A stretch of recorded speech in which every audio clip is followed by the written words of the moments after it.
So yeah, the shoot that we did out at Pinewood was based on silicon imaging cameras. And we've used many different cameras over the years to shoot 3D, and pretty much most cameras can be made to work in 3D. The beauty of the silicon imaging system, which we've worked very closely with them to help them develop and test over the last couple of years, is it's what we call probably one of the very first truly fully integrated 3D camera systems. So you can see a picture of it here on a PNS Technique mirror rig. So one camera mounted at the top and one at the back.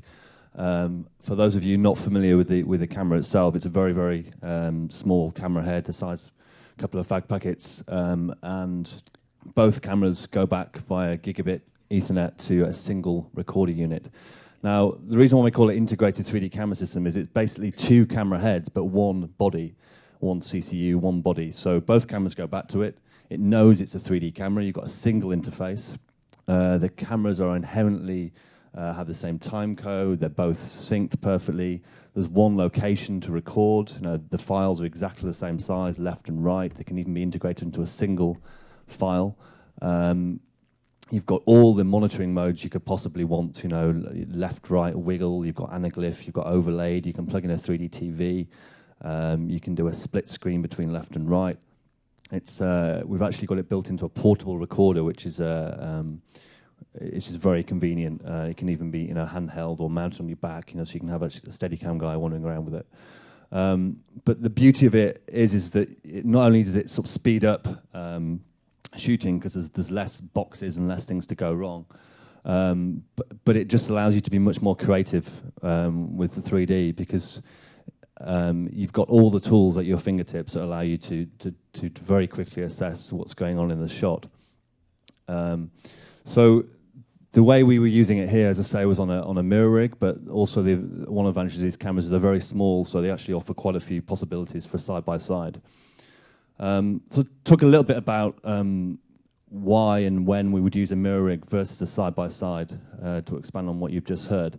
The crucial sort of factor influencing this choice of camera distance, known as an interaxial or interocular, well, there's actually three factors. You'll often hear people say, okay, I've got a side-by-side rig, how close can I get to something? How close can something get to the camera before I have to switch to a mirror rig? Unfortunately, it's not quite as easy as that. There's three factors that influence your choice of interaxial distance. It's the closest thing to the camera, the furthest thing I can see, and the focal length that you're on. There's also a decision, do I want to use all the maximum amount of depth that I've got available to me? So actually, you might decide to dial it down for another reason, that you don't actually want much depth in this particular shot. So you can do all the maths, and you can do previs and decide on what this interaction should be for any given scenario. And if you're doing an aerial shoot or some big setup, you might want to, concentrate a lot on your previs to make sure you can actually bring the cameras in some circumstances further apart to get any 3D because everything's so far away. But mostly how it works for us on set, once we know the basic parameters of the range you want to use, you're actually then relying on your monitoring. And you're relying on guides on your monitoring to make sure that you're not exceeding or undercooking your 3D. Now, you'll hear a lot of people when they're on 3D shoots constantly asking the question, where you converge, where you're converging, where you're converging. Something that people have sort of picked up on, one of the first things about 3D shooting. But actually, the most important thing is to get this interaxial distance right. Because if you overcook it and you get too much parallax in your scene, no matter how you try and shift it in post in or out of the screen, you'll still have too much overall depth or parallax within the scene. And no matter how you sit it, even if you use floating windows, you're still going to struggle to make it comfortable. If you undercook it, you'll end up effectively with 2D, and you might as well have shot with one camera. So the absolute crucial thing to get right is this interaxial distance. You can see here is a quite nice shot. Actually, we're actually on small sort of C-mount lenses on here, but you can see the two lenses there, and you can actually bring those down to almost zero. So an example of a shoot that we did recently, we're shooting wildlife out in Kenya, and we had a range of interactions on even on the same day from sort of 2 millimeters on sort of tight on a chameleon's head, for example, and then in the afternoon we'd be shooting wide scenics, a view across the park from the top of a mountain with clouds in 3D with the cameras 30 meters apart on stills cameras. You can take that even further. I know an artist who shot the Northern Lights and he had the cameras 5 miles apart to get 3D with the Northern Lights. He had to paint out all the stars afterwards because they had too much parallax in them and paint them back in again. And then if you look at NASA's images of the sun, they're, I think, thousands of miles apart, 2 stills images. So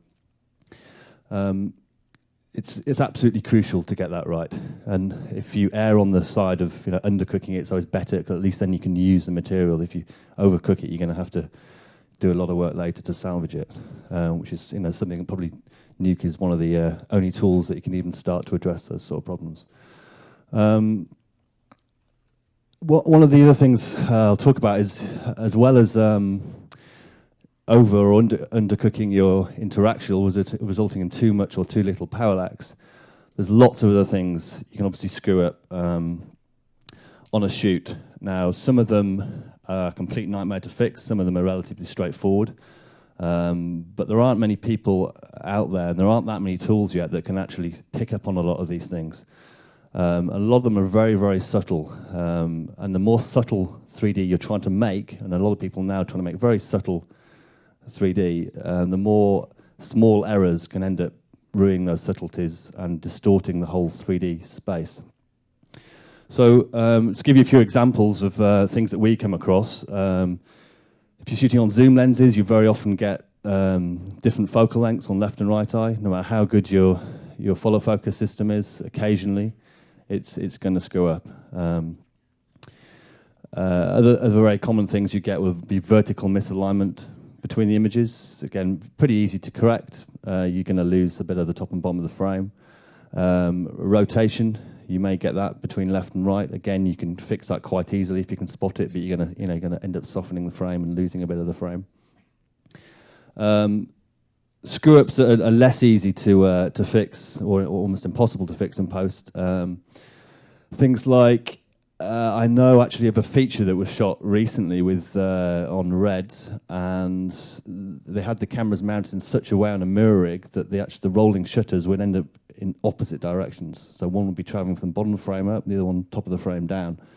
So only on the center line are they actually capturing the same moment in time. At the top and bottom of the frame, they're actually they're capturing different moments in time. So your skew is going in opposite directions. Obviously, anything moving across the frame is going to distort whatever's moving in 3D space. Anything moving up and down the frame is going to create vertical misalignments between left and right, and that's a complete nightmare to fix. And people suggesting shooting 3D on Canon 5D Mark IIs are going to have the same problem. You can't sync left and right. It's not so much the rolling shutter, but you can't actually sync them. So yeah, I mean, rolling shutter issues like that, or just missynced cameras left and right, very difficult to fix, unless it's missynced by a whole frame number, which is another very common thing that happens when you're shooting on 2 cameras. Then you can slip one frame and then fix it quite easily.